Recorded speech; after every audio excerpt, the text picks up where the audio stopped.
stretching is bullshit, so I don't do it. Now that that's out of the way, why am I in pain all the time? I've got a quick question for you, alright? I wanna hear your thoughts, I wanna know what's on your mind. I've got a quick question for you, alright? The answer's not important, I'm just glad that we could talk tonight. So what's your favourite? How did you get? When will I be remembered? Was it ever? Where did all go? Why do we know? Oh, forget it. Soren, Daniel O'Brien, two best friends and comedy writers. If there's an answer, they're gonna find it. I think you'll have a great time here. I think you'll have a great time here.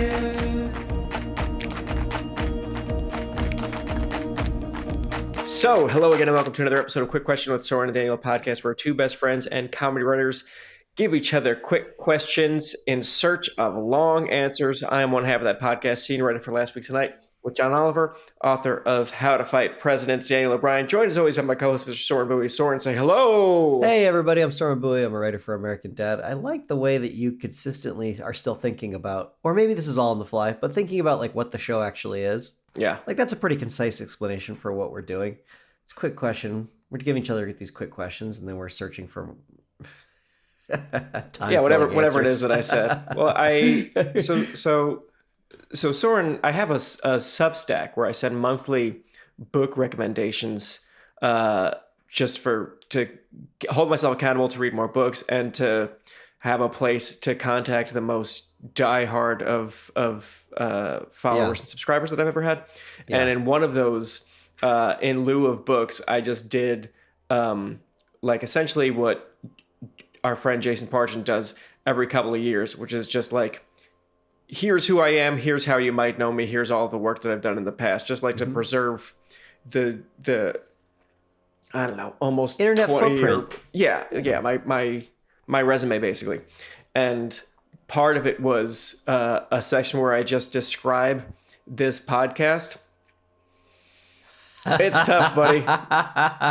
Even when would like dive into like how I would seriously describe the podcast, where it's like it started as this fuck around podcast, but like quietly we want to offer this up as a sort of gentle alternative to Joe Rogan's and Jordan Peterson's of the world. Not that we're trying to be the left's Joe Rogan or anything like that, but just for people to see examples of healthy men and male friendships where they are like open and vulnerable and working on themselves and working to be better.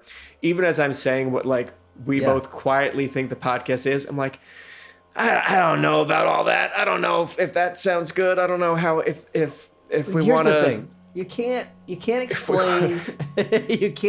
You're never going to be able to articulate the chemistry or like. Here's why it works. The same way when I was younger and I was like trying to be an actor in Los Angeles, and I'd tell people, I'm trying to be an actor, or I'm an actor. They'd be like, oh, cool. Because they've met 47,000 people who are trying to be an actor, and they're all this like cookie cutter thing. And you can't be like, but you see, I'm different. You can't do that. You can't. I'm with my children. I know that my son is the best of us. Like he's such a good person. But like when I'm talking to new teachers and like, tell me something about your kid, I'm like, you're gonna love him. I know that every parent says that. I know that every parent thinks that the teacher should absolutely love their child. They're wrong. You're gonna love him. Like you can't. There's no way to articulate the thing that everybody already thinks they are. Right. You just happen to be, and somebody has to be it. Yeah. Because otherwise, it wouldn't exist in the first place. Anyway, that's the show.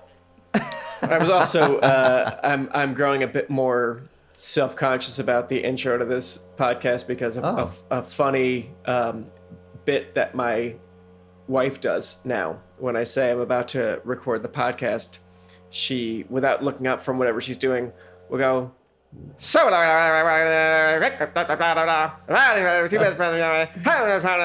Oliver, hello. She auctions off your entire career. Yeah. Okay. That is just like you'll see videos every once in a while where they'll take someone who doesn't speak English and they'll say like this is what English sounds like to a non-English speaker. Right, And they yeah. just do like a bunch of American-ish sounding words in an American accent. And every once in a while you'll get in like a couple of words in there. That's my wife doing an impression of me doing this podcast. Just like the cadence and the rhythms and the weird sharp upticks in how I speak, and occasionally clear words will shine through. That's you're getting bullied, first of all. But I mean, like Lake Wobegon, like he does the same intro for that. It's got the same cadence and everything. I could do that little sing-songy blah blah version of that for anybody who wants it. But it's there's also, it's like really comforting to hear that the same intro all the time. Yeah. Did Lake Wobegon? Garrison Keillor got canceled for something, right? Probably. I don't think remember. he did. I think maybe he was, maybe not so great with some guests. Fine. Does that sound right? Or maybe somebody worked on the show. That sounds. I don't know. That sounds closer to true. Oh, it's so hard. But here's the thing: I'm guarantee somebody somewhere is saying that same thing about you. Like we don't know. Like we don't know what happened with Garrison Keillor. So surely, like along the way, people are just like, no, they've been around long enough. Surely they did something. Right. I imagine if someone followed us on Cracked and then never anywhere else, and as far as they know, we just disappeared one day, it's reasonable for them to draw the conclusion, I guess they must have just been like a fucking sex pest or something. I don't know. I can't think of any other reason why I don't see Soren on YouTube anymore. It's like, he's there! But my son was saying, like, he was talking about he's got buddies. He's like, they're who are on YouTube. He talks about how they're on YouTube because I don't know what they're making. They're making videos on their trampoline or something. Mm-hmm. And he's like, I kind of want to, can I do something for YouTube? And I was like, no. Ugh, why would you want to do that? And he's like, you used to do YouTube. And I was like, I did. Oh yeah, I did. Yeah. Oh no, don't do it. Let that ship sail. I hate to break it to you and your son, but you kind of still do YouTube, Soren. For our listeners who don't know, the podcast is also on YouTube. But did you ever feel like you were a YouTube personality? We were doing something completely different. Totally. Like an exciting, like we weren't blazing trails. We were behind. We were doing sketch comedy still when like sketch comedy, everyone was like, no, sketch comedy's dumb. It's bad. It's over. Right. We were like, no, what if there's still some water left in this rock? Yeah. We didn't start making videos technically before YouTube started, but YouTube was not enough of a cultural behemoth that everyone was on it. So we were making sketch videos on like a different video player because different video players used to exist. And that's how old we are and how non-YouTubers we are. We were filmmakers. Speaking of our age, Soren, I've got some health updates for you. It's not been great. It's fine. It's wait. Is this some more injury stuff? Or? It's really the same injury. It's I am finally getting my back looked at, and I've had chronic back pain, and there's stages of it where when I'm filling out the forms to see the orthopedic doctor, where it's like, when did the pain start? I give a fake number. And then when I meet him in person, I give him a closer to the truth number. And then in my soul, I have the real number. So like I'm on the paper and it's like, I guess it's been hurting for about 2 months. And then I see him and it's like, bro, this happened last summer. This has been going on for 10 months now. And in the back of my mind, I'm like, has our back ever really felt good? Was there ever a time when it wasn't difficult? Folks, we love Rocket Money. We love subscriptions, but sometimes we love subscriptions too much, and that's a problem. I, this morning, realized that I had been paying for a certain streaming service that I am not allowed to name. I had been paying for it twice from 2 different credit cards, and I never noticed because every time it would show up on a billing statement, I'd be like, oh, yes, I use that service. And I would not put 2 and 2 together that I was paying for it twice. And I wasn't getting a lot of notifications on it because one of the subscriptions was under an email address that I no longer have access to. Listener, learned that I had been paying for this streaming service that I was not using for 20 years. It's an absurd amount of money that I no longer have to spend because I have, thanks to Rocket Money, found subscriptions that I have forgotten about. All of them, including this one that I was paying for twice without realizing it. Rocket Money helped me find them so I could cancel them, and it was great. And now I'm going to save that money, and I'm going to use that money, and I'm going to give it to my wife because she's better with money than I am. You sign up for something, forget about it after the trial period ends, then you're charged month after month after month after month. The subscriptions are there, but you're not using them. In fact, I just learned that 85% of people have at least one paid subscription going unused each month. Thanks to Rocket Money, I can see all of my subscriptions in one place and cancel the ones I'm not using anymore, and now I'm saving more money. Rocket Money is a personal finance app that helps find and cancel your unwanted subscriptions, monitors your spending, and helps lower your bills so you can grow your savings. See all of your subscriptions in one place and know exactly where your money is going. For ones you don't want anymore, Rocket Money can help you cancel them. Rocket Money's dashboard gives you a clear view of your expenses across all your accounts. Wow! Easily create a personalized budget with custom categories to help keep your spending on track. See your monthly spending trends in each category to know exactly where your money is going. Get alerts if bills increase in price, there's unusual spending activity, or if you're close to going over budget. The new Goals feature automatically saves money for you, so you don't have to think about it. Pay off credit card debt, check. Put away money for a house, check. Or just build your savings, check. Rocket Money makes it easy. Rocket Money will even try to negotiate lower bills for you. They automatically scan your bills to find opportunities to save. Then you can ask them to negotiate for you. They'll deal with customer service so you don't have to. Rocket Money has over 5 million users and has saved a total of $500 million in canceled subscriptions, saving members up to $740 a year when using all of the app's premium features. Cancel your unwanted subscriptions and reach your financial goals faster with Rocket Money. Go to rocketmoney.com/QQ today. That's rocketmoney.com/QQ. rocketmoney.com/QQ. Do it.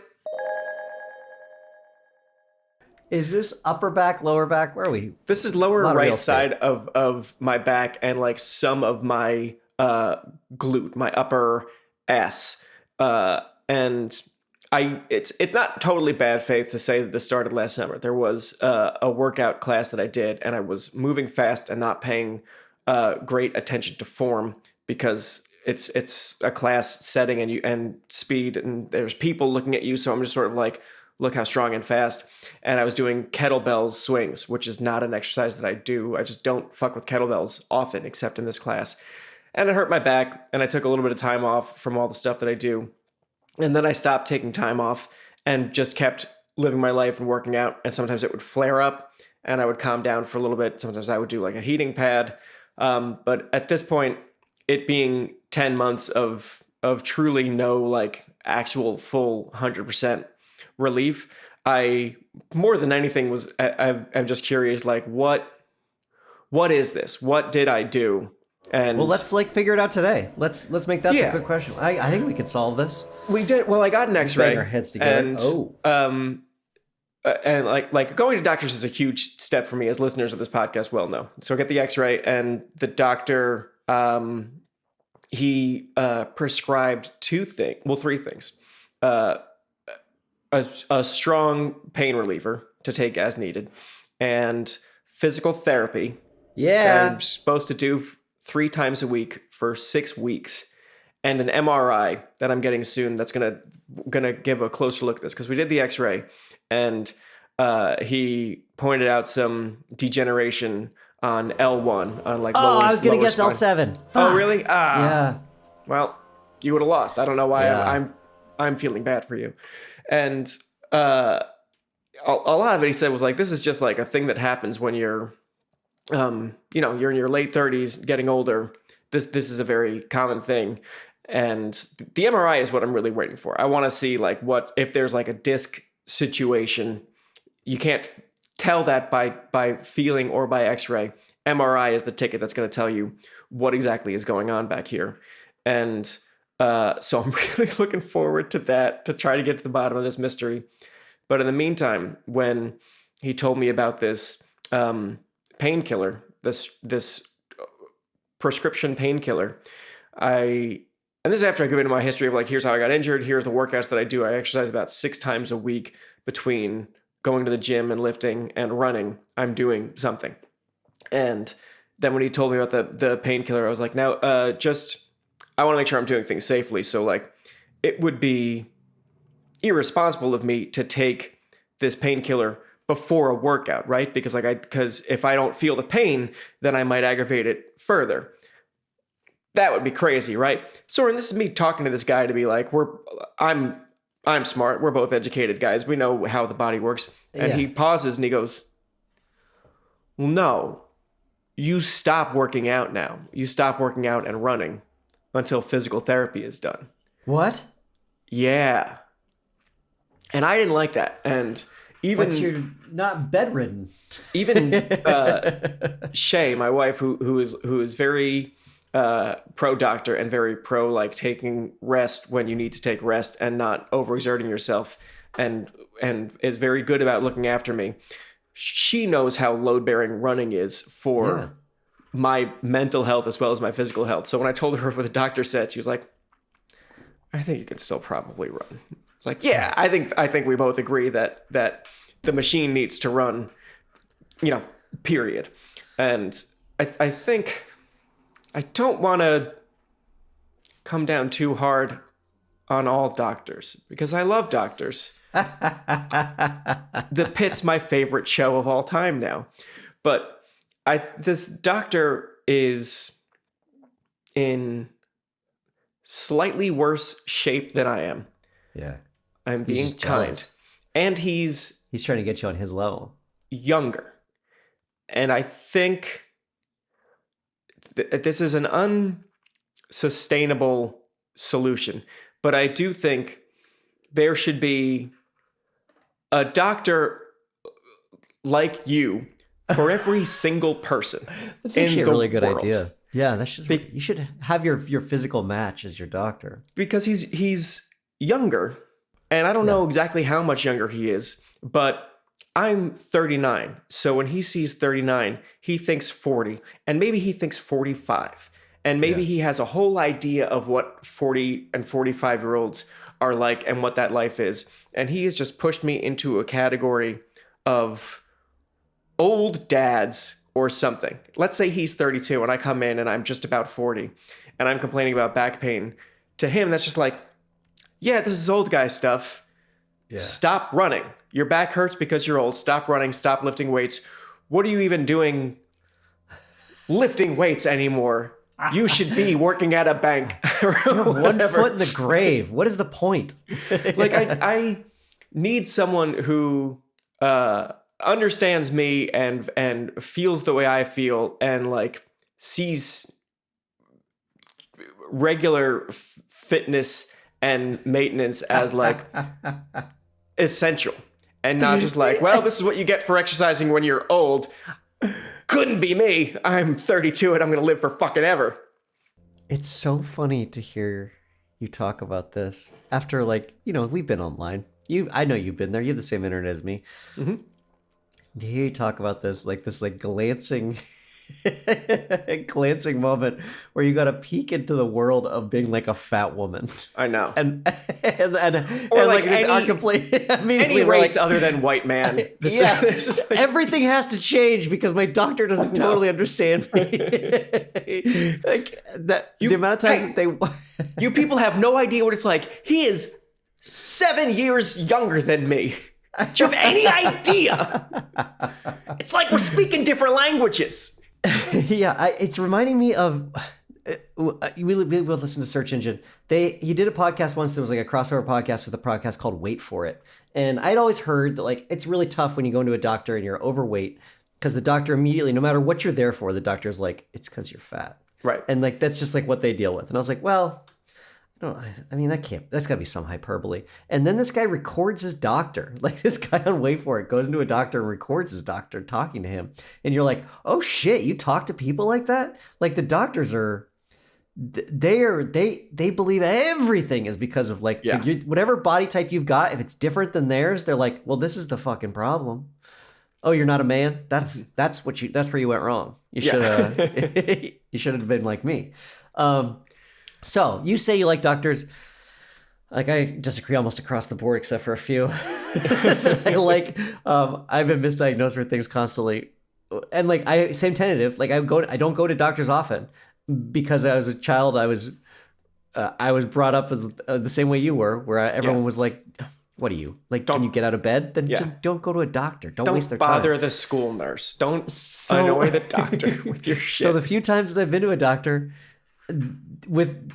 to have gotten misdiagnosed that number of times with only going to the doctor like 5 times in my life, it's bad. It's like they're not taking the time, or I'm just getting bad doctors. I just got a bad run of it.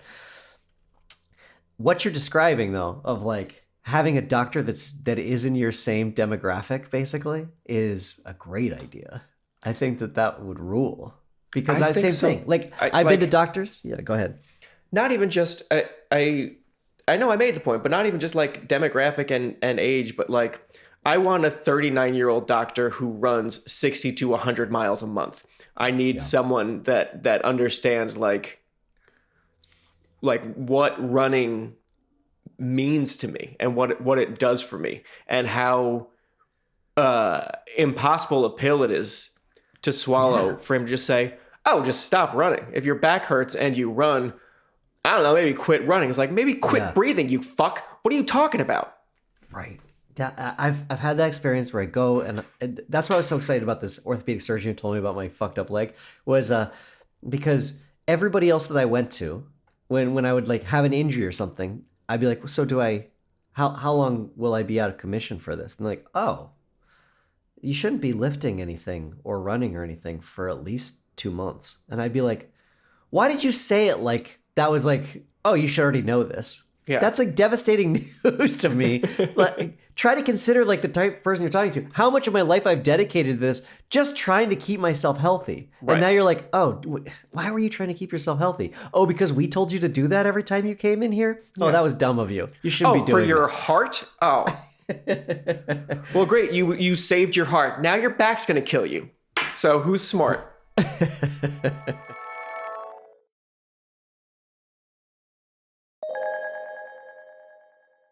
I'm sorry that's happening, Daniel. Are you running on it?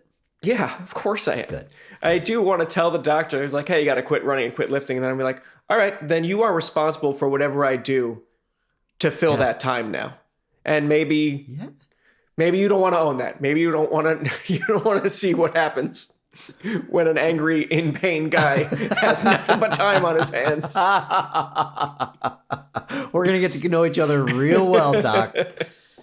I did. So I got my second opinion from my brother, who is an occupational therapist, and he is also in shape and runs a lot. And I told him this, and he was like, "You can probably still run." I was like, "Great, that's the answer I wanted. Let's open a beer and celebrate."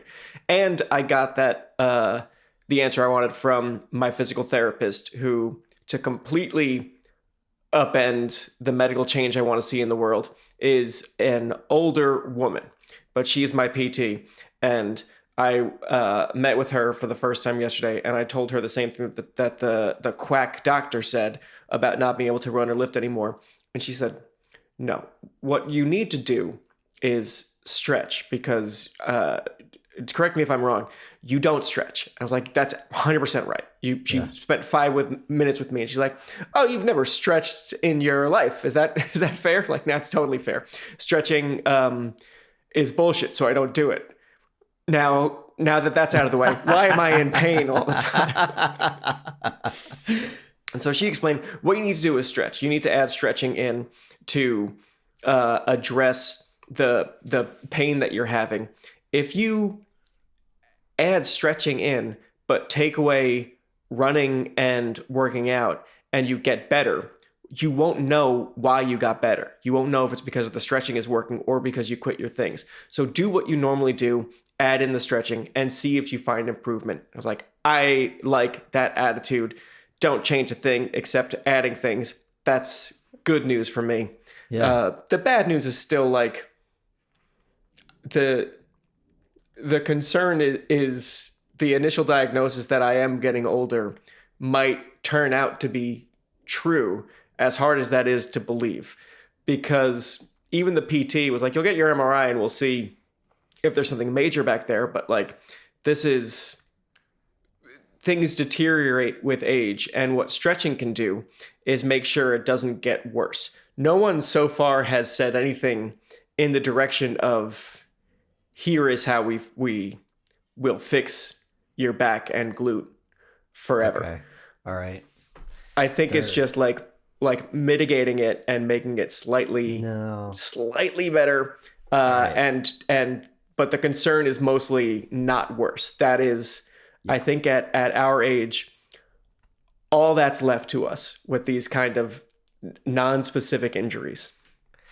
I know some people now who have, the reason I guessed L7 was because there's just people in my life who are suddenly struggling with L7 discs. One was a skateboarder for a living shortly. And so his is clear, like the trajectory happened because he was like doing 12 stairs and then landing very, very hard throughout his entire younger life. And now his L7, they're like, oh, it's not there anymore. You completely got rid of this juicy disc back there. And now it's just bone on bone. And another one was just a woman who, she's mother of two, not a skateboarder, wasn't doing like a high impact sports her whole life. Just happened to her too. And she's the one who actually ended up having to get surgery for it. So there is like a thing that they do. It's very invasive, I think. Yeah. And you're laid up for a very long time if you get it. But they're just adding more juice in there. I don't know what it is, plastic or silicone or whatever it is, but they're putting something in between the bones so they're not rubbing up against each other or pinching the nerve or whatever happens. He's trying to live with it. It's certainly possible that there is an invasive surgical solution to this that no one would recommend. Right. They will bring it up as like, if you really want, we can open your fucking spine and take some meat from your cheek and put it in your back. Hell yeah. And then you can run all you want until the next injury. Or you could just like accept the fact that you're getting older and run 3 times a week instead of 5 times a week, which I feel like is where this is ultimately trying to point me towards. I know. I mean, allow me some time for a second to complain about the medical community. I know, like Western medicine has come a long way. I'm very excited about the fact that I'm going to live as long as I am, that we have never been healthier in human history, all that disclaimer stuff. Now, in terms of like what we do proactively to keep people from ending up in these situations, fucking sucks. It's so bad. We don't have a system to keep people healthy early. Doctors only see people once they've already got the problem, and then they could do something. But like I talked to an ER doctor recently because I happened to be in an ER because I couldn't walk. And when I was there, she was like, I think you should go to physical therapy, even if it's not for this. It's just, I can't recommend physical therapy high enough because it's just dialing in your body. They're going to see how you run. They're going to see your gait. They're going to see how you move. They're going to see where like if you're having tendonitis in your elbow, there's a good chance that's starting in your shoulder because your shoulders are too far forward.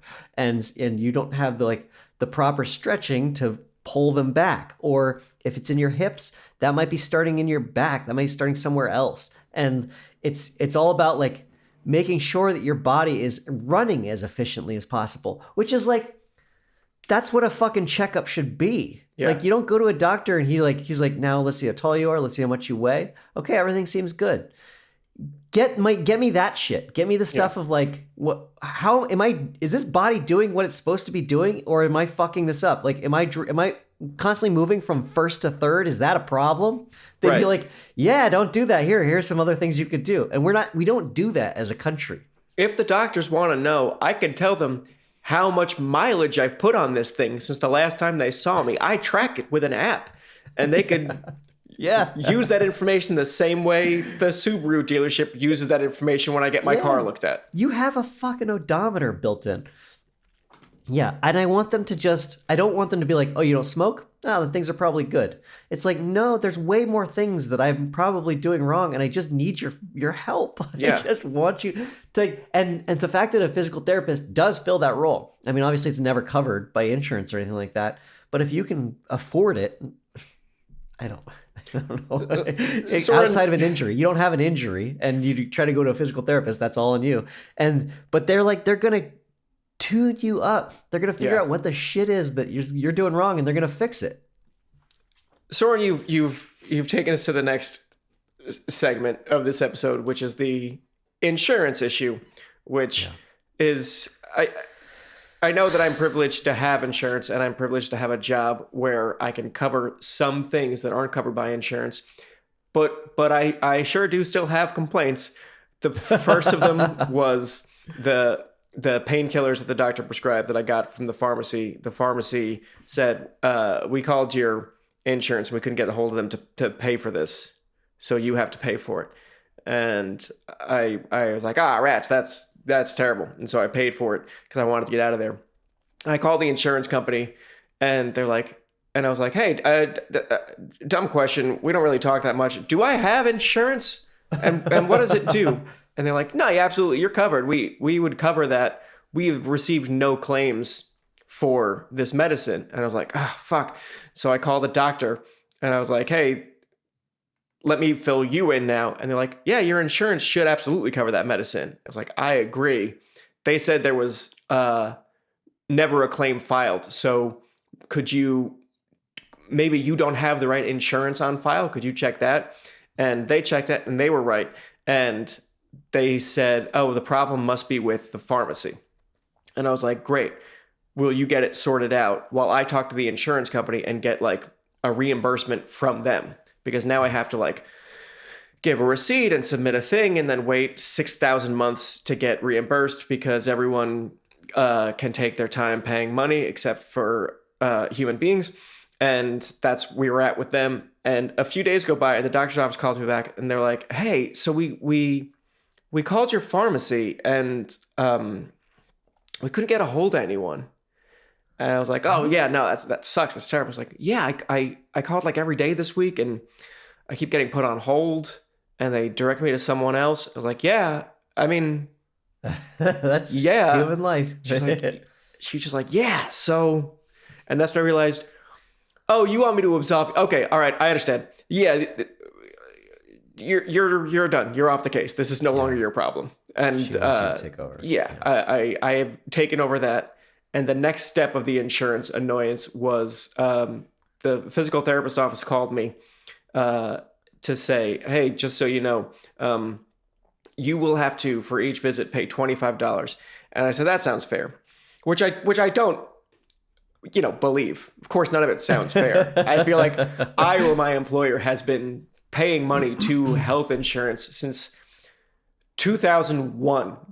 My direct actions have led to money going into health insurance and seeing nothing of it. And so I feel like the $25 doesn't totally seem fair, but like, sure, I'm not going to get on that soapbox. Yeah, and then the office explained, now your insurance said that they would pay up to $90. And we accepted that as the amount that we would charge per session. And you are paying $25. And I was like, great, good. And she said, now, if for whatever reason your insurance doesn't pay, you would be responsible for the difference between that $25 and the $90. So you would pay the rest of it. And I was like, but you said they would pay $9. She said, that's what they said. I was like, right. Have they given you any indication that they wouldn't pay that? She said, no. But I need to let you know that if they don't, if it just so happens that they don't, you will be responsible. I was like, okay, I don't completely understand this, but it sounds like I'm paying either 25 or worst case scenario, 90. And she said, yes. It's like, great, I understand. And then I had to sign a form in the office saying I understood that conversation. And she was like, okay, just so you understand. And like $90 is written on the form. And that's what I signed. I was like, great. And I was like, so just like for a final time, let's double check $90. She's like, yeah, $90 or $110. I said, 110 is a new number. And she started from the beginning. She's like, no. You shouldn't have to. It's $25 and they'll pay $90. And if they don't pay 90, then you pay the 90 or 110. I was like, okay, but I don't know where the $110 Feels came like a from. dream. Yeah. And like you explaining it to me again with the same language isn't going to fix things. So let me just to get us on the same page, I will never have to pay more than $110 per session, no matter what, worst case scenario. And she said, yes, no matter what, $115. And I felt like I was in a fucking Punked reboot. I didn't understand it. I was like, 115 now? She said, yes. Do you understand? I said, sure. No. Yeah, all right.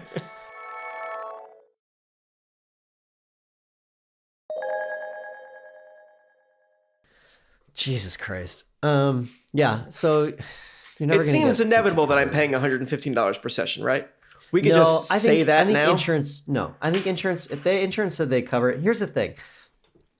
Everyone should know this too. You have insurance, and if you go into a hospital or physical therapy or anything that's not related to like a sickness, like a disease or a virus or a bacteria, if you get injured, insurance is not going to pay it.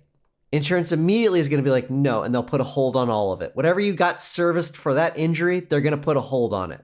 And then it's your job to go to them and say, hey, how come you're not paying this? And they're going to say, well, we didn't know if it was an accident related to work. So we waited and we wanted to make sure that you're not suing your work.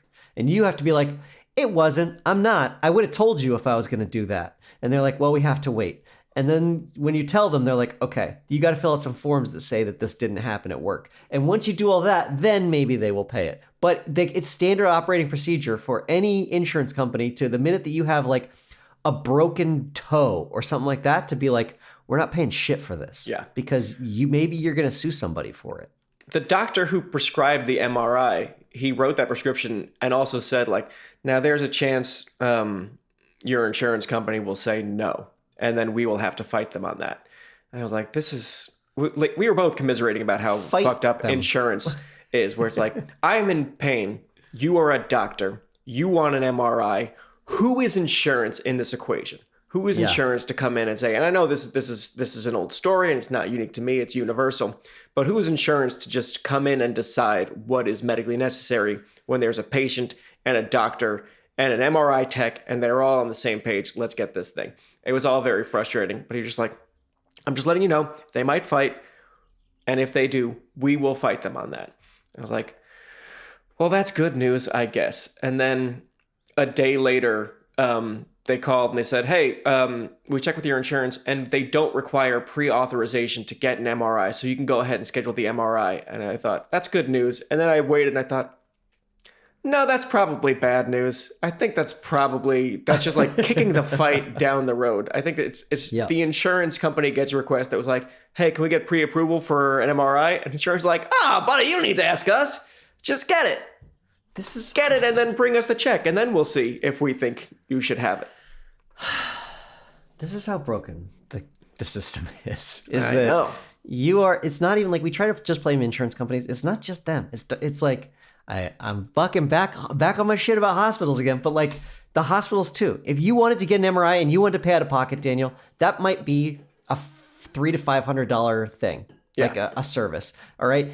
When it gets charged to your insurance, it's going to get charged at $1,200 because that's how they're making up the cost of like where they're losing money everywhere else with the people who can't pay these exorbitant prices. So they're like essentially humans are these subprime mortgages that they're all taking on, that the hospital is taking on. And the only way they're going to make up their money is by charging insurance more than they should be charging for any individual thing. And that's the system that we built, like that we are like, oh, this is what works. This is what we're going to do. So had you not paid by insurance, had you never had insurance, you would be paying for these out of pocket. And because you haven't had anything super casual, hasn't been like a perilous casualty in your life, you would have been paying significantly less for every single procedure that you'd ever had done than they're actually charging the insurance for. And maybe you would have saved money. Maybe if you never paid for insurance, you would be better off right now. But you can't ever the gamble is just not worth it, because what if all of a sudden you got a degenerative disease at 26 and you had to deal with that and you didn't have insurance? You'd be destitute right now and I'd be taking care of you. You'd be living in this garage, which I'm actually thinking of redoing. It would be nice for you. Yeah. Yeah, you could be here. It's not too like garagey. Forgive me. Oh no, man, it sucks. It's pretty it's pretty dank in here. Not dank in a good way. No.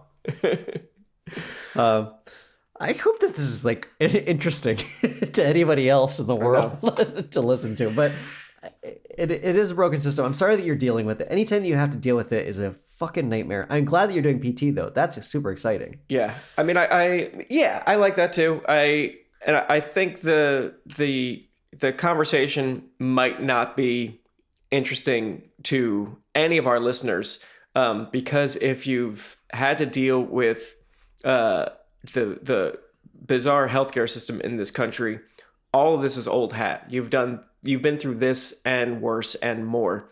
And if you haven't been through it, then this might go over your head, or it might just seem like, well, not my problem. Or maybe you think your insurance is good because when you signed up at your job, all of your coworkers said that it was really good, and it probably on paper looks really good. You'll find out one day. That's what I think. Yeah. I think we all learn at our own times, at our own paces and levels, but I guarantee you, everyone who like you'll break a wrist or get something else that goes on, and then you'll have to go to an ER and visit doctors for the first time in your adult life, and you're gonna think that you're the first person this has ever happened to. That's what I'm going through now, where I feel like, Soren, have you heard about this insurance bullshit? Did you know about this? Do they have that out in California? Because the system is so jarringly mismanaged that it seems like there's no way it's this universally bad. It seems like surely there's been a mistake and it only happened to me. But it's all of us. It's going to be you too. Death comes at last for the healthy man, and the end of life is misery, everybody. What's that from? Is that American Dad? No, it's the oldest epic. Well, yeah, because we do the Gilgamesh episode. Oh, yeah? American Dad, yeah.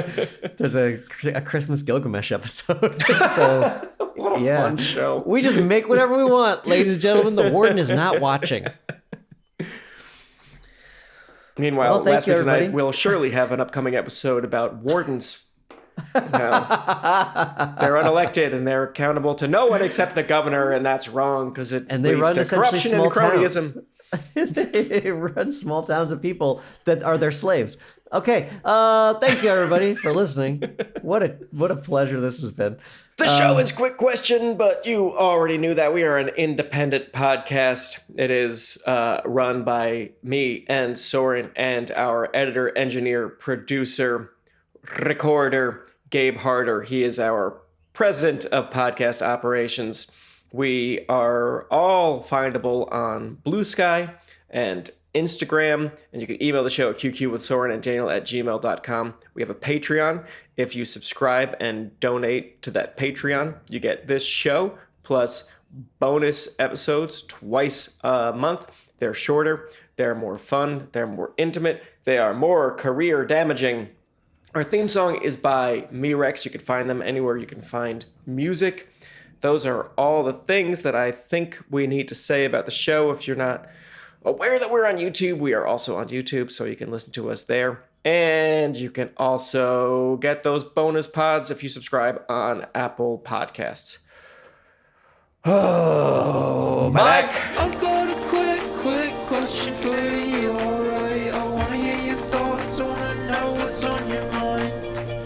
I've got a quick question for you, alright? The answer's not important, I'm just glad that we could talk tonight. So what's your favorite? How did you get? When will I be remembered? Was it us? Where did all go? How do we know? Oh, forget it. Soren, Bowie, Daniel O'Brien, two best friends and comedy writers. If there's an answer, they're gonna find it.